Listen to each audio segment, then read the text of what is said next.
Thank you so much. And it's amazing to hear all these amazing talks from folks.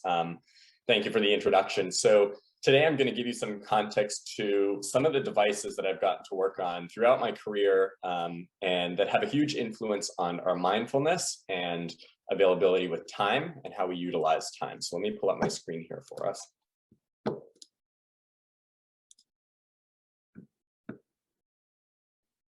Excellent. So I'm on a mission to make technology more embedded and more effective through design. So we live in a world where the perceived notions of time and convenience often lead us away from mindfulness and satisfaction. We find ourselves lost in increasingly, deep and luring digital world with our smartphones and tablets most of the time.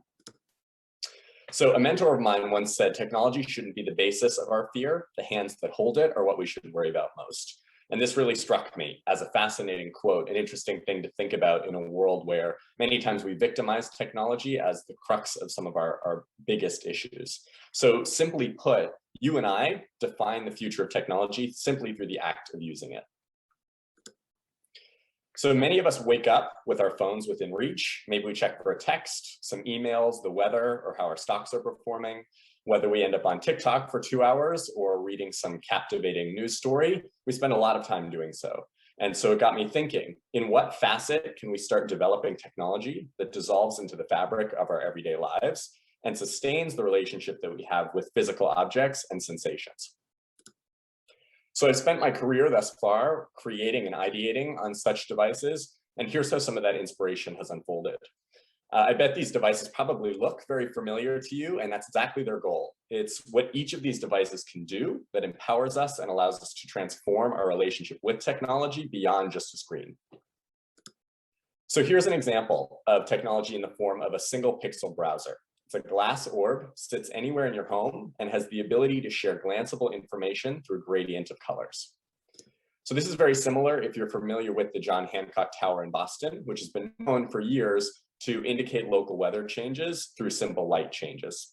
So research has shown that we respond well to indicators of light, color, and sound. So the idea here is, can we adapt these inherent traits into glanceable information? For example, through the indication of variant light on a scale, we can unknowingly digest information like weather, allergens and pollen count, or conditions for activities like sailing and skiing. So maybe it's too windy to go sailing today, or maybe there's not enough snow on the ground. As a skier myself, there's no more spring skiing, unfortunately, but this is a way that we can kind of glanceably see that information and make it far more humanistic. So in one case, using this orb, a partnership with energy companies allowed us to see that devices like this drastically change the dynamic of in-home energy consumption through visual depiction of data, through this visual light depiction of data to homeowners.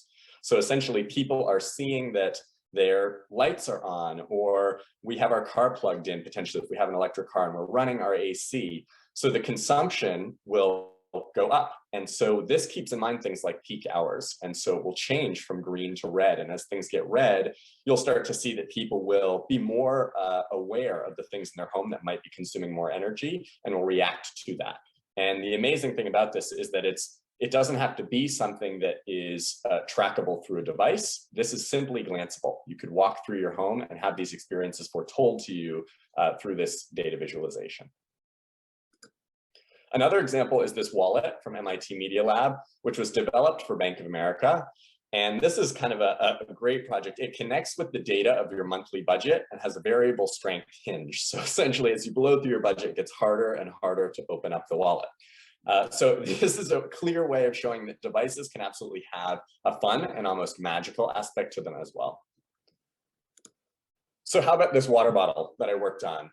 This is available now, in Target and Apple stores, and it's heavily used. And the goal behind it is just to blink with a simple array of LEDs to indicate when you need to drink more water. And similarly, this pill bottle, which indicates when someone needs to take their medication. So we have low adherence rates taking medication across the board, globally and nationally. So it also can provide to your caretakers your status on whether you've taken your medication or not. And again, simply through the act of using the bottle. So here's what poor adherence looks like over 6 months. The red squares are where people are not taking their medication. And this is unfortunately what more than half of people taking medication are experiencing. So with use of this GlowCat pill bottle, you'll see adherence over that same period of time up to about 95%. And again, it's not an app that you have to remember or log into every time you take your medication. Rather, it's the action and ability to react to these subtle cues that leads to that drastically improved rate, and in turn increases the user's health. So you can see these experiences maintain immense usability and truly affect people's lives, yet they find their form beyond our screens, some as pixel-based, some even haptic or sound-based. Some people would call them IoT, some call them enchanted objects, but the reality is that these devices provide us experiences that speak to our natural abilities, the stories that inspire us, or the problems we can solve. And we see examples of this in our everyday lives all the time. And while magically innovative to some sense, they live so synchronously with us that they often go unnoticed. So for example, the trash bins in Cambridge are connected and they will only call for a trash truck to pick them up when they're full. So we're saving time and reducing waste.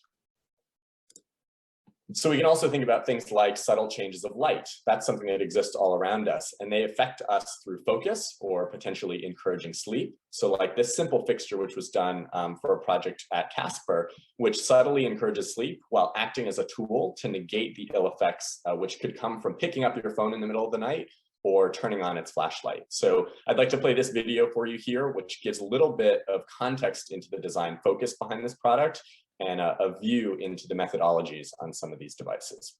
So the idea there that you can see is there's truly a psychological and human aspect to the design of these technologies, and it can be observed and applied in many different and all platforms. So one of the examples here that I like to point to a study which was done by UCLA, researchers Daniel Oppenheimer and Pam Mueller, and they concluded that while typing notes is convenient and quick, something we're definitely doing now, handwriting allows learners to activate parts of their brain that typing doesn't. So writing by hand helps learners synthesize information and retain more of it. So a product like this notebook, which allows one to scan and retain their notes both digitally and physically, is a great way to encourage and increase a natural ability that has begun to dissipate over the years. So while I'm a designer, and I believe every individual should continue to observe and ideate on devices like these, ask the important questions to decentralize our information from something that aims to do everything, and instead influence one that aims to feed our desires, influence our efficiency, and give us time to be more aware of the world around us. The future, I imagine, is one in which technology like this integrates so seamlessly within our lives, and in turn, ultimately gives us a more humanistic interface with technology.